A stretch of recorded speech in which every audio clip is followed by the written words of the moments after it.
हमारे शरीर के अंदर असल में है क्या?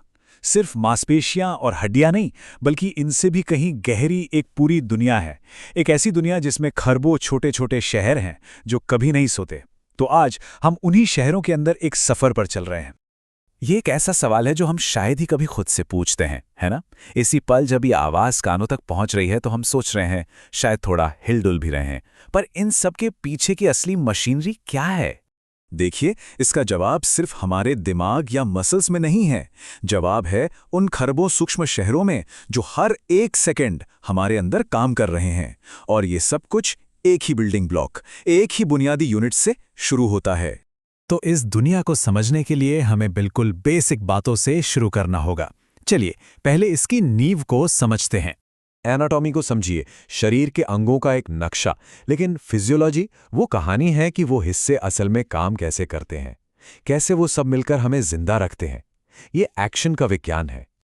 और इस सारे एक्शन के सेंटर में है कोशिका यानी सेल, जीवन की सबसे छोटी इकाई और आज के हमारे इस विश्लेषण का असली सितारा।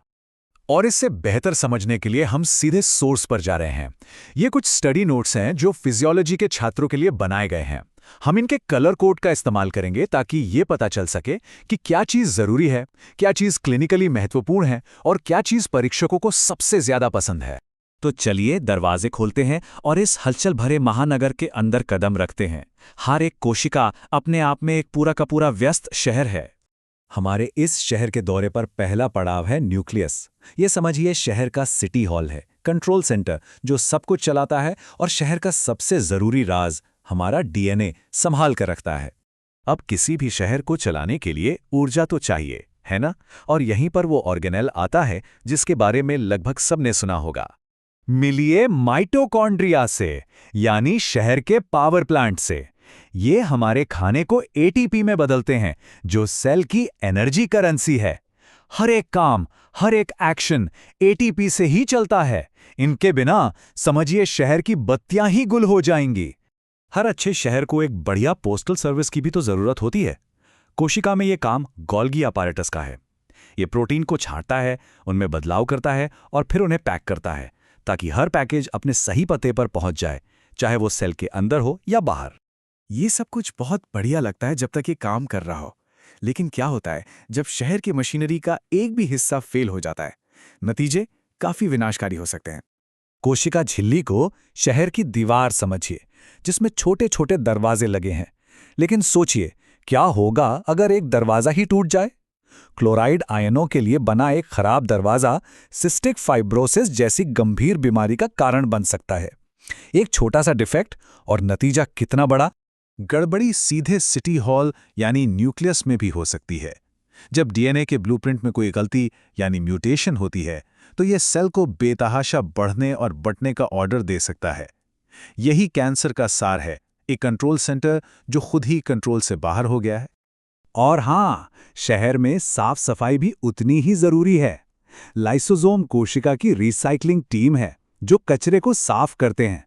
जब ये काम करना बंद कर देते हैं तो कचरा जमा होने लगता है, जिससे टेस्ट सैक्स जैसी खतरनाक स्टोरेज बीमारियां होती हैं।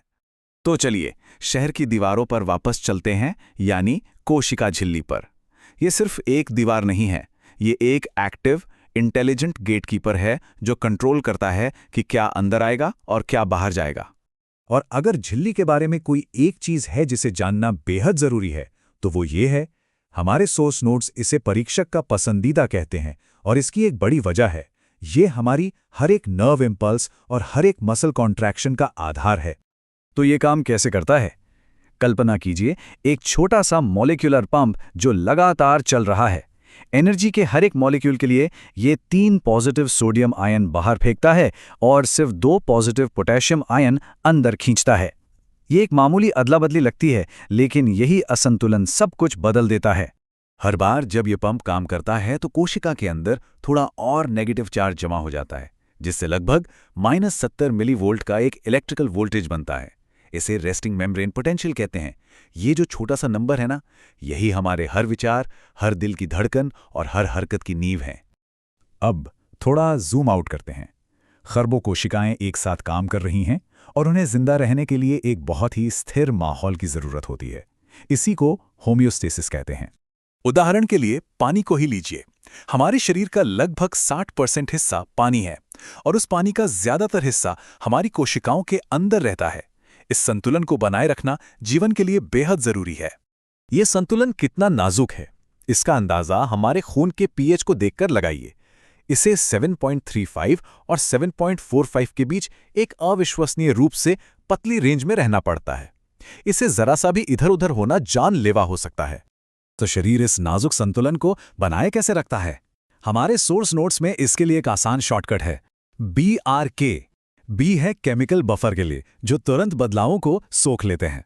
आर है रेस्पिरेटरी सिस्टम के लिए, जो कार्बन डाइऑक्साइड बाहर निकालकर तेजी से एडजस्ट करता है। और के है किडनी के लिए, जो एसिड को हटाकर धीमा लेकिन असरदार, लंबे समय तक चलने वाला कंट्रोल देती है। हमने एक कोशिका के अंदर के पावर प्लांट से लेकर जीवन को बनाए रखने वाले नाजुक संतुलन तक की यात्रा की है, और ये हमें एक आखिरी और बड़े सवाल पर लाकर छोड़ता है। अगर एक अकेली कोशिका इतनी जटिल है, तो खरबों कोशिकाएं जो एक साथ मिलकर काम कर रही हैं, उन्हें क्या कहा जाए? शायद अपने आप में एक पूरा ब्रह्मांड।